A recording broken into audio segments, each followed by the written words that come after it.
오늘 말씀의 제목은 온전한 사사 오니엘, 온전한 사사 오니엘이라는 제목으로 하나님 말씀 보겠습니다. 여러분들의 삶은 어떻습니까? 하나님 보시기에 어떤 삶을 살아가고 있나요? 우리는 과연 이 온전하다라는 단어에 걸맞는 삶을 살아가고 있나요? 살아가고 있습니까? 살아가지 못하고 있습니까? 그럼 살아가지 못하는 이유는 뭔가요? 왜 살아가지 못하는 거예요? 왜 온전하게 살아가면 안 돼요? 그게 힘든가요? 그렇게? 왜 불가능한가요? 맞아요. 불가능해요. 그런데 왜 그렇다면 우리 오늘 제목이 온전한 사사 오니엘이라고 했는데, 이 온전한 사사가 있다는 것은 무슨 말이에요? 온전하게 할 수 있다는 말입니까? 없다는 말입니까? 있다는 말입니다. 그러면 우리는 어떻게 하면 온전한 신앙생활을 하고 온전한 믿음 생활을 하며 온전하게 하나님 보시기에 온전한 삶을 살아갈 수 있을까? 오늘 이 말씀을 통하여서 귀한 교훈을 얻는 시간 되기를 주님의 이름으로 부탁합니다. 드디어 사사기로 들어와서 첫 번째 사사가 나오는 부분이에요. 야, 벌써 오늘이 8번째 시간인데 이제 사사가 나왔어요. 야, 이거 언제 다 보나. 자, 그 이름 바로 누굽니까? 오니엘, 오니엘. 우리에게는 이미 익숙한 이름 오니엘입니다. 오니엘. 익숙하지 않으세요? 오니엘 누굽니까? 여러분 성경을 말할 때 무슨 성경 하면 이제 대표로 딱 드러나는 떠오르는 이름들이 딱 이렇게 떠올라야 되는 거잖아요. 창세기 하면 누구? 아브라함, 이삭, 야곱, 요셉. 이 정도는 딱 떠올라야죠. 그죠? 출애굽기 하면 모세, 아론. 12정탐꾼 하면 12명 누구? 이건 당연히 모르죠. 그런데 그 중에 누구? 여호수아, 갈렙. 그 정도는 딱 나와야 되는 겁니다. 사사 하면 진짜예요? 이건 믿기지 않는데. 온니엘이라는 사람이 있었어요 이래야죠. 사사 하면 기드온, 뭐 삼손, 뭐 이런 이름. 입다, 뭐 왕, 이스라엘의 왕 하면 다윗왕, 그렇죠. 솔로몬, 이 정도. 선지자 하면 엘리야, 엘리사. 이 정도는 그냥 딱 나와야죠. 뭐 이 정도는 나와 술술술 나와야 내가 신앙생활 한 10년 했네. 자, 그럼 10년 이상한 여러분들께 묻겠습니다. 예수님의 12제자 이름은?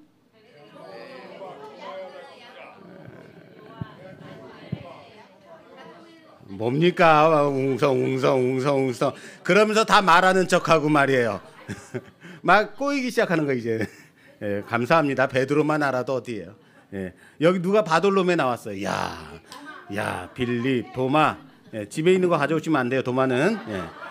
자, 온니엘은 우리가 지난 사사기 1장에서 갈렙이 기럇세벨을 차지하는 사람에게 내 딸 악사를 주겠다라고 할 때 갈렙의 조카 온니엘이 그것을 차지하고 갈렙의 딸 악사까지 아내로 얻게 된 사람이죠. 그죠? 그리고 차지한 곳이 어디였냐면 남방 네게부였다라고 했습니다. 여기 사사기의 첫 번째 사사가 바로 그 온니엘이다라는 겁니다. 이제 우리는 사사들 온니엘, 에훗, 삼갈, 두보라, 기드온, 돌라, 야일, 그리고 입다, 입산, 엘론, 압돈, 삼손. 들어본 이름도 있고 못 들어본 사람 있죠. 이 사사들을 이제 살펴보게 될 것입니다. 이 중에는 귀에 익숙한 이름, 딱 떠오르는 이름도 있고, 야, 이런 사람도 있어 생각되는 전혀 떠오르지 않은 그런 사사의 이름도 있습니다. 성경에 많은 분량을 차지한 사사도 있고 그저 한두 절로 끝나버리는 사사도 있습니다. 하나하나 다 살펴보지는 못할 겁니다. 그러나 사사기를 통해서 이 사사들을 통해서 하나님께서 우리에게 주시고자 하는 그 교훈, 그것이 분명히 있다라는 거예요. 하나님의 시각을 따라서 그 사사의 사역을 따라가면서 그것이 무엇인가 살펴보는 시간을 갖고자 합니다. 사사의 첫 번째 사사 온니엘을 시작하면서 여러 사사들의 이름을 제가 하나하나 거명했죠. 이렇게 사사들의 면모를, 이름들을 거명하면서 살펴보게 되니까 여러분, 온니엘을 제외하고는 모든 다른 사사들이 무언가 부족하거나 문제가 있거나 결핍이 있는 사사답지 못한 사사들이다라는 것 아십니까? 다시 말해서 온니엘만 온전한 사사고 그 나머지는 무언가 부족한 사사들이다라는 것을 우리는 알아야 된다라는 거예요. 우리가 다음 시간에 볼 에훗, 두 번째 사사 에훗이죠. 이 에훗은 무엇으로 유명하냐면 왼손잡이로 유명합니다. 그런데요, 이걸 원문에 보면 이건요, 단지 왼손을 쓰기 때문에 왼손잡이가 아니라 왼손잡이라는 표현을 넘어서 오른손에 장애가 있는 사람을 말합니다. 드보라 뭡니까? 여자 선지자예요. 그런데 군대를 지휘할 수 있는 바락 장군이 있음에도 불구하고 그가 올라가서 당신이 안 가면 싸우지 않겠다라고 해서 그가 거부함으로 인해서 여자 선지자인 드보라가 올라가서 사사로 가나안 군대를 물리친 사사입니다. 기드온 딱 하면 떠오르는 300명의 군사로 미디안의 메뚜기와 같은 수많은 군사를 물리친 300명으로. 와, 영웅이죠. 그런데 그의 말년에 어떻게 됐어요? 그가 하나님의 제사장이 입는 에봇을 금으로 만들어서 이스라엘이 나중에 그것을 음란하게 섬기게 만든 사사. 이 사람도 사사인 거예요.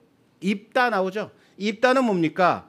기생의 아들이에요. 기생의 아들인데 그래서 아웃사이더로 살아요, 평생. 그러다가 이스라엘의 장로들의 요청으로 전쟁을 치러 큰 승리를 거두게 됩니다.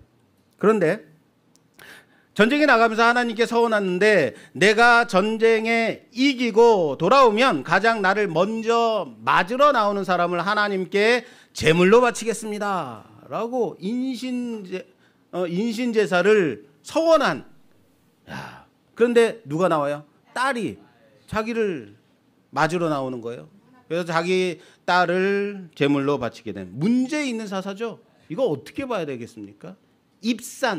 입산이라는 사람도 나와요. 입다 다음에 입산인데 이 사람은요, 아들이 30. 이 30명을 두고 그 아들들을 위해서 이방 나라에서 30명의 여인들을 데려다가 아내로 삼게 해요. 그리고 그것뿐인지 아십니까? 자신의 딸 30명을 이방 민족에게 아내로 주어요. 말도 안 되는 사사죠. 예, 이런 짓을 사사가 해요. 야, 우리도 사사 할 만해요. 그렇다면 삼손, 마지막 삼손. 사사기의 삼손, 사사기의 마지막 사사 삼손이고, 이제 성경적으로 볼 때는 마지막 사사는 사무엘이다라고 이제 학자들이 봅니다. 자, 삼손 나시린이죠. 태어날 때부터 하나님이 택함 받은 자, 나시인으로서 태어나서 나시인으로서는 하지 말아야 될 모든 것들을 다 하죠. 누구보다도 강력한 힘과 능력을 가진 사사임에도 불구하고 나시인으로서 하지 말아야 될 것들을 다 하죠. 그리고 나중에는 두 눈도 뽑히고 블레셋인들의 놀이갯거리로 전락해서 마지막엔 어떻게 됩니까? 장렬한 최후를 맞이하게 되죠. 사사. 이 삼손이요, 사사죠. 그 사사라는 것은 하나님이 세우신 자죠. 그런데 사사임에도 불구하고 자기 백성에 의해서 블레셋인들에게 넘겨지는 수모까지 당해요. 사사로 대우를 받지 못한 사사라는 얘기입니다. 자, 여러분 어떻습니까? 에게 사사가 왜 이래? 라는 생각 들지 않으십니까? 사사기의 사사들은 우리 어릴 적, 제가 이제 생각나는 것이 유초등부 시절에 공과 공부책에 꼭 사사가 나와요. 거기에 사사 중에 이제 기드온의 300용사 뭐 이렇게 나오고, 강력한 힘을 가진 삼손 하면서 영웅담을 듣듯이 아주 재미있게 들었던 기억이 있습니다. 그런데 조금 생각해 보면, 사사들이 한 행위에 대해서 생각하게 되면 보게 되면 뭐 이런 게 사사야 라는 생각이 드는, 하나님도 참 사람이 없으신가 이런 사람들을 사사로 세우시게 이런 생각 든다 말이에요. 무슨 말인지 아시겠어요? 이 정도의 수준밖에 되지 않는, 그나마 오늘 우리가 보려고 하는 이 온니엘을 제외하고 말입니다. 그런데 말이죠, 여러분, 우리는 안 그런가요? 여러분, 삼손, 어느 한 그 후배 자매가 저한테 와가지고 그때 이제 청년이었을 때 오빠, 나는 정말 삼손 생각하면 가슴이 터져. 왜? 그랬더니 삼손은 나시린으로 태어났잖아. 태어나기 전부터 하나님의 택함 받은 자 아니야. 근데 그런 사람, 강력한 힘을 가진 사람이 어떻게 그렇게 타락할 수가 있어? 라고 말하더라고요. 제가 말했습니다. 야, 너도 나시린이야. 하나님이 너 창세 이전에 너를 택한 거 아니야. 근데 너 어떻게 살고 있니? 라고 말했어요. 무슨 말인지 아시겠어요? 우리는 사사하면서 에게 이거밖에 안 돼라고 그렇게 생각하는데, 우리는 어떻던가요? 에게 하나님을 믿는다는 사람이 뭐 이래란 말 듣지 않으십니까? 교회 다니는 성도라면서, 그리스도인이라면서 왜 그 모양 그 꼴이야? 이런 소리 정말 안 듣고 살아가십니까? 잘 살았다고 과연 자부할 수 있습니까? 무슨 말인지 아시겠어요? 여러분들이 나시린이라고요. 하나님이 여러분들을 택하셔서 여러분들을 구원하기 위해서 당신의 아들 예수 그리스도를 주신, 우리들을 살리기 위해서 우리를 그렇게 세우신, 하나님의 자녀 삼으신, 하나님의 백성 삼으신 자들이라는 거예요. 우리들은 어떻습니까? 그겁니다. 우린 사사의 면모를 보면서 하나님이 왜 이런 사람들을 사사로 세우셨나 판단하게 되지만, 어쩌면 세상 사람들은 우리를 보면서 교회 다닌다는 사람이, 어떻게 예수를 믿는다는 사람이 애게하며 판단하고 있을 수 있다라는 거예요. 그런데 그 사사의 모습이 바로 지금 우리의 결핍되고 부족하고 인정받지 못하고 모냥 빠지는 우리의 모습이라는 사실을 아시길 바랍니다. 그럼에도 불구하고 온전한 사사가 있습니다. 온전한 사사 온니엘. 이 온니엘을 첫 번째 사사로 소개하고 있다라는 것은 분명히 이것을 통해서 우리에게 주시고자 하는 메시지가 있다라는 거예요. 그것을 오늘 보는 시간, 그게 뭘까? 온니엘은 온전한 사사인데, 그럼 왜 온니엘이 첫 번째 사사로서 굳이 이렇게 세우셨을까? 그거를 한번 오늘 보자고요. 온니엘은 어떻게 혼자만 독약청청 자신만 온전한 사사로 설 수 있었을까? 그 근원이 어디에 있을까? 뭘까요? 그 질문의 대답을 얻기 위해서 먼저 우리는 사사가 세워지게 된 그 이유를 생각해 볼 필요가 있습니다. 왜 사사가 세워졌는가? 사사기 2장에 보면요, 사사기 2장에 우리는 여호수아가 사는 모든 날 동안에, 그리고 장로들이 살던 모든 날 동안에 하나님이 이스라엘을 위하여 행하신 모든 큰 일을 본 자들이 사는 날 동안에만 여호와를 섬겼다. 그러나 여호수아가 죽고 장사되고 그 세대의 사람들이 다 돌아가자 그 다음에 일어난 세대들은 여호와를 알지 못하다, 알지 못하는 세대가, 다른 세대가 되었다라고 했습니다. 이스라엘이 하나님의 큰 일을 본 자들이 있을 동안에는 하나님을 섬기는 자들이었지만, 하나님이 행하신 큰 일을 알지 못하는 세대가 일어나자 다른 세대가 되었다라고 했습니다. 기억하시죠?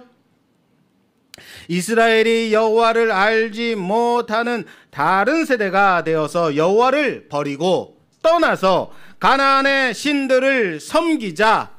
그래서 하나님이 이스라엘을 가나안에 남겨두신 이방 족속들을 노략자의 손에 이스라엘을 넘겨주시고 대적자의 손에 팔아 넘기시니 이스라엘이 그들을 당하지 못하고 그의 괴로움이 몹시 심했다라고 했습니다.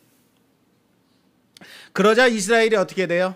2장 16절에 여호와께서 사사들을 세우사 노략자의 손에서 그들을 구원하게 하셨느니라 라고, 그들을 노략자의 손에서 구원하기 위해서 세우신 자가 누구예요? 사사입니다. 누구라고요? 사사입니다. 예. 하나님을 알지 못한 세대가 되어서 하나님을 버리고 떠나자 가나안에 남겨둔 다른 민족들에 의해 노략당하고 지배를 당하자 이스라엘이 어떻게 했어요? 하나님께 부르짖습니다. 이스라엘이 부르짖자 하나님은 사사를 세워 그들을 구원하시는 겁니다. 하나님이 사사로 그들을 구원하셨다. 따라서 합시다. 하나님이 사사로 그들을 구원하셨다. 이거 기억하십시오. 구원하기 위해 세운 자가 사사입니다. 이스라엘을 노략자의 손에서 구원하기 위해서 세운 자 사사인 겁니다. 하나님이 노략자, 대적자를 왜 남겨두셨다? 왜 남겨두셨다? 이스라엘이 하나님을 버리고 떠나 이방신들을 섬기려고 하기 때문이죠. 그래서 그들로 옆구리에 가시가 되고 그들이 돌이키도록 하나님을 부르짖도록 그들을 괴롭게 해서 하나님을 찾도록 가나안의 민족들을 다 쫓아내지 아니하시고 남겨두신 겁니다. 이스라엘에 대한 채찍, 가시가 되도록 말입니다. 이게 첫 번째 이유입니다. 가나안의 다른 민족들을 남겨두신 첫 번째 이유가 뭐라고요? 이스라엘로 괴로움을 당하여 하나님을 찾도록. 그리고 오늘 본문을 보게 되면 진정한 두 번째 이유가 나옵니다. 이 두 번째 이유가 더 중요해요. 자, 오늘 말씀 볼게요. 3장 1절에서 3절 말씀 봉독해 주시겠어요? 1절에서 3절 말씀. 여호와께서 가나안의 모든 전쟁들을 알지 못한 이스라엘을 시험하려 하시며 이스라엘 자손의 세대 중에 아직 전쟁을 알지 못하는 자들에게 그것을 가르쳐 알게 하려 하사 남겨두신 이방 민족들은 블레셋의 5 군주들과 모든 가나안 족속과 시돈 족속과 바알 헤르몬 산에서부터 하맛 입구까지 레바논 산에 거주하는 히위 족속이라. 아멘. 아멘. 자, 하나님께서 가나안의 민족들, 여러 민족들을 남겨두신 이유가 여기 딱 나오고 있어요. 뭐 하려고 하셨대요? 시험하려고. 가나안의 전쟁을 알지 못하는 이스라엘을 시험하시려고 이스라엘 자손의 세대 중에 아직은 이제 전쟁이 끝났다 하고 이제 전쟁을 알지 못하는 이스라엘 자손들에게 그것을 가르쳐 알게 하시려고. 따라서 봅시다. 이스라엘 자손에게 전쟁을 가르쳐 알게 하시려고. 그래서 그들을 남겨두신 거예요. 전쟁을 알게 하시려고. 잘 보세요. 이스라엘은 그들 스스로 가나안인들을 다 쫓아내지 아니하고 남겨두어서 그들로 나중에 노역을 시키고 완전한 전쟁의 끝을 보지 않고 쉽게 끝내고자 가나안인들을 남겨두었단 말이에요. 이스라엘이 스스로 좋아서 자신들의 옆구리를 삼고 그것이 나중에 자신들의 올무가 되어 버린 겁니다. 그런데 하나님은 그 남겨둔 민족들로 이스라엘을 시험케 하시고 그들로 전쟁을 알지 못하는 이스라엘의 다음 세대들에게 가르쳐 알게 하시는 도구로 사용하셨다라는 사실을 믿으시길 바랍니다. 알게 하시려고요. 이게 바로 우리가 말하는 합력하여 선을 이룬다라는 말이에요. 여러분, 합력하여 선을 이룬다 그러면 우리는 무엇을 생각하냐면 좋아질 거야, 나아질 거야, 잘 될 거야, 그것이 나중에 잘 되는 거야, 이걸 합력하여 선을 이룬다 그래요. 아니에요. 합력하여 선을 이룬다는 뜻은 무엇이냐면 어떠한 상황과 어떠한 여건 속에서도 하나님은 하나님이 행하실 일을 만들어내고 마신다. 하나님이 이루실 그 수준을, 그 연단을 이루고 마신다. 하나님의 뜻을 이루신다. 그게 선인 거예요. 그게 하나님의 선이라는 사실을 믿으시길 바랍니다. 이스라엘을, 가나안의 여러 민족들을 남겨두셔서 이스라엘로 전쟁을 알게 하시고자. 그러면 우리는 이스라엘은 스스로 가나안의 다른 민족들을 다 쫓아내지 못했지만 하나님은 그 남겨둔 민족들로 이스라엘을 시험의 도구로, 전쟁을 모르는 세대들에게 전쟁을 가르치는 도구로 사용하셨구나라고 생각하게 되는 거예요. 그렇죠? 맞아요. 의심하지 마세요. 그런데 자, 여러분, 여기서 온니엘을 보니 이상하다라고 생각이 돼야 되는 거예요. 이걸 눈치채야 하는 거예요.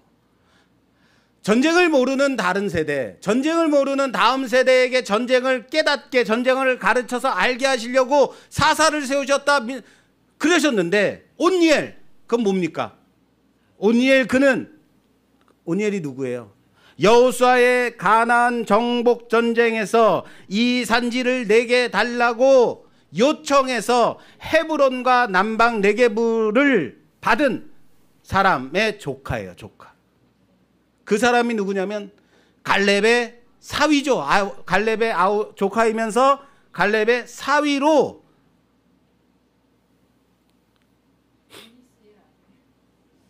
맞아요. 그리고 갈렙의 딸의 악사의 남편 온니엘이라는 말이에요. 왜 제가 이렇게 장황하게 온니엘을 설명하냐면요, 그는 여호수아가 사는 날 동안에, 그 시대의 모든 장로들이 사는 날 동안에 하나님이 이스라엘을 위하여 행하신 큰 일을 본 자들이 사는 날 동안에 여호와를 섬긴 그 세대의 사람이라는 거예요. 그렇잖아요, 그죠? 그 사람, 이 첫 번째 사사는 이전 세대의 사사인 거예요. 이거 말하려고 제가 말씀드리는 거예요. 그는 여호와를 모르는 다른 세대도 아닌, 전쟁을 모르는 다른 세대도 아닌, 여호와도 알고 전쟁도 치를 만큼 치른 백전노장의 온니엘인 겁니다. 전쟁 아는 사람이에요. 그런데 왜 그가 하나님을 모르는 세대를 구원하기 위한 첫 번째 사사가 되었는가? 그것이, 그가 바로 하나님의 사사는 이렇게 전쟁할 줄 알아야 하는 자다. 아시겠어요? 이렇게 하나님을 아는 자가 사사인 거야. 전쟁은 이렇게 하는 거다. 이걸 보여주는 모범, 샘플이기 때문인 거예요. 할렐루야. 아시겠어요? 다시 말할까요? 하나님이 온니엘로 첫 번째 사사를 삼으신 이유가 전쟁을 알지 못하는 이스라엘에게 전쟁을 가르쳐 이기는 법을 알려주시기 위함이다. 이스라엘은 가나안의 여러 민족들을 다 쫓아내지 못했지만 하나님은 그들을 통해서 이스라엘로 전쟁을 하는 법을 알려주는 도구로 사용하고 계셨다라는 사실을 믿으시길 바랍니다. 우리 축구가 예전에는 강한 팀을 만나면 꼼짝도 못했어요. 왠지 아십니까? 그 앞에 가면 위축되는 거예요. 와, 브라질, 프랑스, 히딩크 때 어땠습니까? 5대0으로 졌잖아요. 그래서 히딩크의 별명이 5대0 감독이었어요. 그런데 그렇게 싸워보니까 이기게 되더라는 거예요. 축구하는 법을 알게 되더라는 거예요. 강한 팀을 만났을 때 해야 되는 것을 알게 되더라는 거예요. 그리고는 지금은 어떻습니까? 강한 팀을 만나도 당당하게 싸우죠. 싸우는 법을 아는 거예요. 온니엘 전쟁할 줄 아는 사람입니다. 온니엘 하나님을 아는 자입니다. 사랑하는 여러분, 우리는 하나님을 아는 자입니까? 알지 못하는 자입니까? 여러분들은 과연 하나님을 어떻게 믿고 있는 자들입니까? 왜 지금은, 왜 온니엘이 필요했을까? 전쟁을 가르치려고. 왜 온니엘이어야 했을까? 네, 그렇죠. 왜냐하면요, 지금은 전쟁의 시기이기 때문입니다. 따라서 합시다. 지금은 전쟁의 시기이기 때문이다. 전쟁하는 시기라고요. 가나안에 정착하여 안일함 속에 빠져 풍요로움을 바라보고, 그래서 가나안의 신들을 따라서 섬기는 것이 아닌 이스라엘은 여전히 끝까지 전쟁을 치르는, 하나님이 끝났다라고 하실 때까지 싸워서 점령해야 되는 자들이라는 거예요. 그게 언제요? 그게 언제? 그때가 하나님이 전쟁을 끝내실 때가 언제냐면요, 이스라엘의 다윗 왕이, 다윗 왕 시대의 다윗 왕국의 완성이 될 그때까지였던 거예요. 그리고 지금까지는 광야에서 들어온 하나님의 큰 일을 본 세대가 치르는 그 전쟁이었다면, 온니엘을 통해서, 첫 번째 사사 온니엘을 통해서 다음 세대로 하나님이 됐다고 하실 그때까지 전쟁을 치르는 것, 그것을 가르쳐 알게 하는 사사가 바로 첫 번째 사사 온니엘이라는 사실을 믿으시길 바랍니다. 사랑하는 여러분, 우리가 살아가고 있는 지금은 전쟁의 시기입니까? 아니면 평안을 누리고 풍요를 누리는 시기입니까? 언제? 우리는 어떤 시기에 살아가고 있는 자들일까요? 아쉽지만 성도가 살아가고 있는 지금은 하나님의 거룩함으로 사탄을 맞서 싸우는 영적 처절한 전쟁의 시기임을 믿으시길 바랍니다. 언제까지요?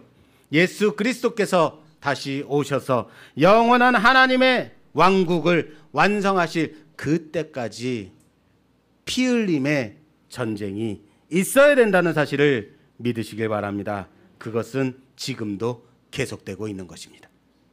마지막으로 한 가지만 더 살펴보고 오늘 말씀을 마무리 지으려고 합니다. 하나님은 이스라엘이 남겨놓은 가나안의 여러 민족들로 이스라엘을 연단시키고 훈련시키고, 그래서 전쟁을 가르쳐 주시려고 했다라고 했습니다. 그래서 온니엘도 사사로 세우신 겁니다.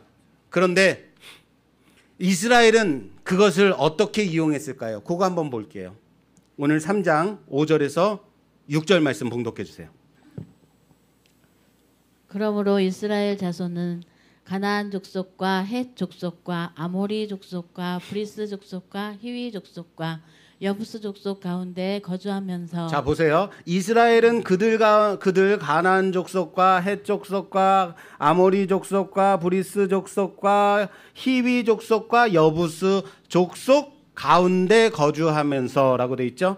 예, 그들 가운데 거주했다라는 말은 지난주에도 제가 말씀드렸듯이 이것은 단지 그들 가운데 거주했다만이 아니라 이스라엘의 중심에 이들의 영향력이 끼치고 있었다라는 것이라고 했습니다. 그죠? 그리고 하나님은 이들로 전쟁을, 이 민족들, 지금 거명된 이 민족들로 인해서 전쟁을 가르치고 싶었다라는 거예요. 그러나 이스라엘은 그 다음 절 6절 계속 읽어주세요. 그들의 딸들을 모아 아내로 삼으며 자기 딸들을 그들의 아들들에게 주고 또 그들의 신들을 섬겼더라. 아멘.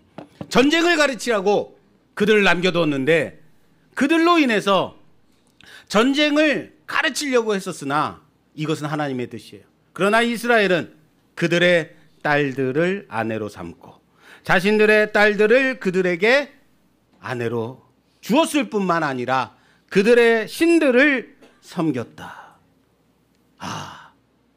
이런 거예요. 아들한테 야 공부 열심히 해야 돼 하고 컴퓨터를 사줬는데 이 컴퓨터로 공부를 하지 않고 밤새 게임만 하는 거예요. 이상한 영상을 보는 거예요. 우리 아들이 그랬다는 건 아니고요. 스마트폰 사면 공부 열심히 할게 하고 약속을 해가지고 스마트폰을 기껏 사줬더니 맨날 밤새 그거 가지고 밤을 새는 거예요. 놀고 있는 거예요. 이거 하는 거예요. 무슨 말인지 아시겠죠?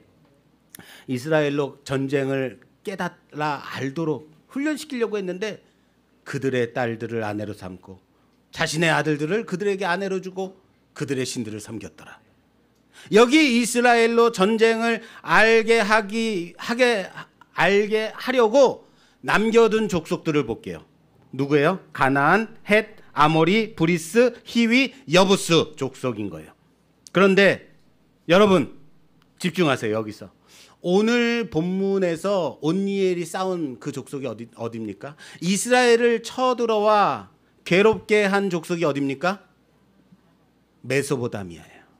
메소포타미아 왕 구산 리사다임. 이렇게 어려운 이름은 안 외워도 돼요. 근데 어디래요? 메소포타미아래요. 가나안의 여러 족속 중 하나가 아닌 메소포타미아에 있는 왕이 자신들의 민족을 데리고 여기까지 온 거예요. 여러분 메소포타미아가 어디냐면요. 가나안에서 아주 먼 저기 북쪽 유브라데 강과 티그리스 강 사이에 아주 비옥한 땅에 살고 있는 민족이에요.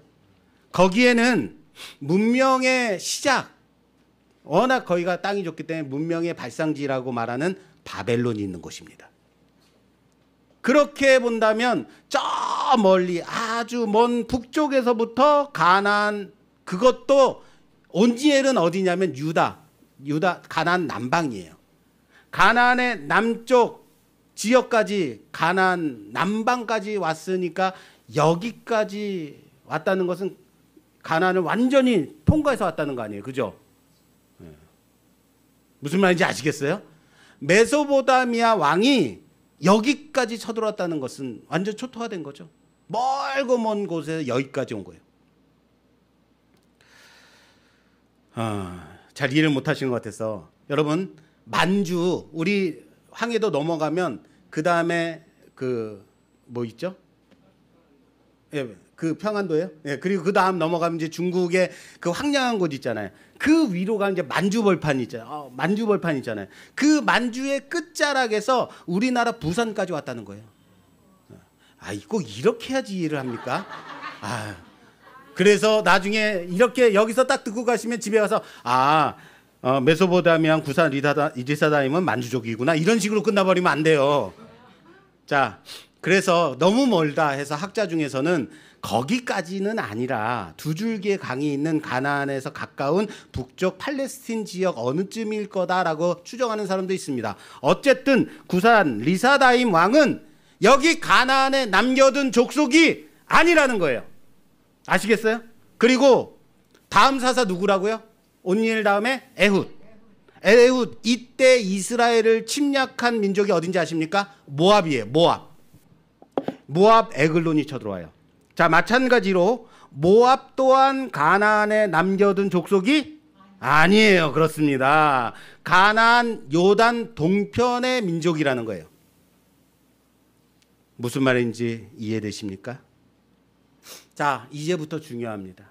하나님은 이스라엘이 남겨둔 가나안의 민족들로 이스라엘에게 전쟁을 알게 하기 위해서 남겨두셨다라고 했습니다. 그러나 실제 사사시대, 그것도 초기 이스라엘을 침략한 민족은 가나안의 족속이 아니었다라는 겁니다.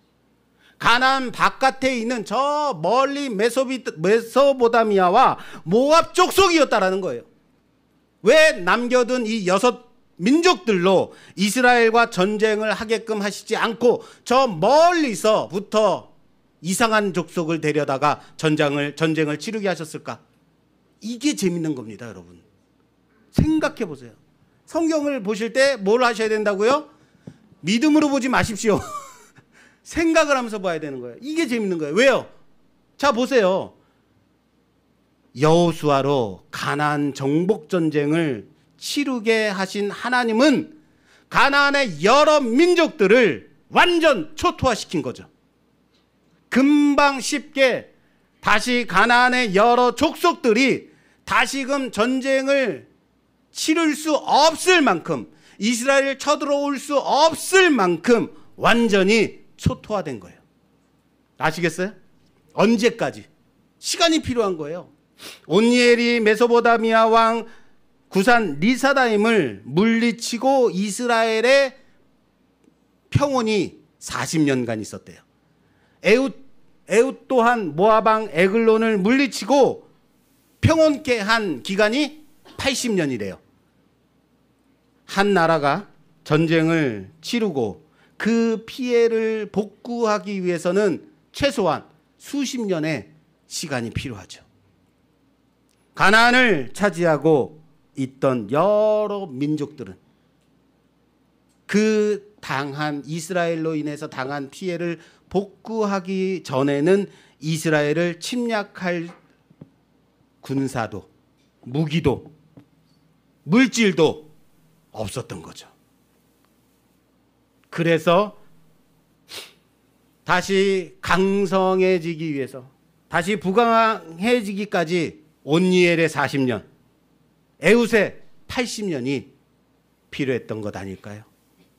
그때까지는 저 멀리 있던 이스라엘에게 당하지 않은 멀리 있던 다른 민족들이 쳐들어와야 했던 거죠. 에훗 뒤에 사사가 누군지 아십니까? 삼갈입니다. 삼갈. 처음 들어보시죠? 예, 저도 몰랐어요. 삼갈. 이 삼갈에 대해서 어느 성경에 사사기에 단 한 절 소개되고 있는 거 아십니까? 31절 말씀. 에훗 후에는 뭐죠? 아낫의 아들 삼갈이 있어 소 모는 막대기로 블레셋 사람 600명을 죽였고 그도 이스라엘을 구원하였더라. 끝. 그런데 뭐예요? 이 사람이 사사예요. 그래도 사사예요. 그래도 삼갈은 사사다. 이스라엘 구원했다. 왜 사사가 될 수 있는지 아십니까? 삼갈은 여기 블레셋 나오죠. 블레셋 가나안 족속이에요. 드디어 가나안 족속이 나왔는데 블레셋 사람들 600명만 죽였어도 이스라엘을 구원하기에 충분했다. 그 정도 수준만 돼도. 아시겠어요? 아직 블레셋이 한 나라로 한 민족으로 세력을 키우기 전이었으니까 600명만 죽였어도 구원자로 서기에 충분해. 이스라엘을 구원하기에 충분했다. 자, 그리고 그 다음으로 이스라엘을 쳐들어오는 민족이 바로 가나안 왕 야빈, 가나안 사람이야. 그리고 이제야 가나안의 민족들이 일어나서 이스라엘을 노략하고 침략하기 시작해요. 이때부터. 그리고 그 다음 민족이 미디안, 기드온 때. 그리고 그 다음이 블레셋, 다윗 때까지 괴롭히죠. 그러나 최소한 이스라엘이 가나안을 차지하게 된 초기까지만 해도 가나안의 여러 민족들은 이스라엘을 침범하고 다시 재기할 여유조차 없었던 겁니다. 할렐루야. 그겁니다. 그럼에도 이스라엘은 그들을 다 내쫓지 못하고 도리어 그들의 딸들을 데려다가 자신들의 아내로 삼고 자신들의 딸들을 그들에게 주고 그들의 신들을 섬겼더라. 이겁니다. 이해되십니까? 사랑하는 여러분, 힘들어서 못하겠다고요? 그것을 차지하는 것은 불가능하다고요? 우린 못한다고요? 아니요. 할 마음이 없었던 거예요. 하기 싫었던 거예요. 그러다 내가 날벼락 맞아야 정신 차리지, 이런 얘기하고 있는 거예요. 뒤통수 맞아봐야 화들짝 놀라지, 이런 얘기들 하고 있는 겁니다. 저 멀리 메소포타미아 왕 구산 리사다임이 쳐들어와 8년간 그를 섬깁니다. 8년간. 그리고 오늘 말씀 9절에 보면 이스라엘 자손이 여호와께 부르짖음에 여호와께서 이스라엘 자손을 위하여 한 구원자를 세워 그들을 구원하게 하시니 그는 곧 갈렙의 아우 그나스의 아들 온니엘이라. 이스라엘이 여호와께 부르짖습니다. 이스라엘이 여호와께 부르짖음에 여호와께서 한 구원자를 세우셨다라고 하고 있습니다. 사랑하는 여러분, 보세요. 이스라엘이 부르짖으니까 하나님이 어떻게 하셨다고요? 응답하셨다고요. 하나님이 이스라엘이 부르짖으니까 니네 왜 이제 와서 나를 부르는 건데? 니네 신한테 부르짖지 그래? 라고 하신 게 아닙니다. 왜 날 떠났느냐? 날 왜 버렸느냐? 라고 따지시지도 않았습니다. 묻지도 따지지도 않고. 다시 그럴 거야 안 그럴 거야 확인하지 않습니다. 단지 부르짖으니까. 너희가 이만큼 회개하고 이만큼 와야, 이만큼 돌이켜야 내가 도와주마. 너희가 너희의 진심과 정성을 보여줘야지만 내가 도와주마. 그런 것 아닙니다. 그들이 여호와께 부르짖음에, 따라서 합시다. 그들이 여호와께 부르짖음에 여호와께서 한 구원자를 세워 부르짖음에 세우신 겁니다. 마치 아기가 넘어졌을 때, 갑자기 넘어지니까 어디선가 순식간에 벼락같이 번개같이 엄마가 뛰어와서 어떻게 된 거야? 어제 아내하고 아들하고 장을 보러 나갔습니다. 마트를 갔는데, 여러분 생각해 보세요. 아내가 체력이 좋을까요? 제가 체력이 좋을까요? 체력은 기본적으로 제가 좋습니다. 그런데 이 쇼핑을 할 때는요, 어쩜 그렇게 한두 끝도 없어요. 나는 피곤해 막 미치겠는 거예요. 난 좀 요즘 왜 쇼핑몰에 의자 하나 안 만들어주는 거예요? 너무 힘든 거예요. 그런데 쌩쌩해요. 아내는 돌아다니면 돌아다닐수록 쌩쌩한 겁니다. 기다리고 있는데 내 앞으로 하나의 아기가 막 뛰어오다 폴짝하고 넘어졌어요.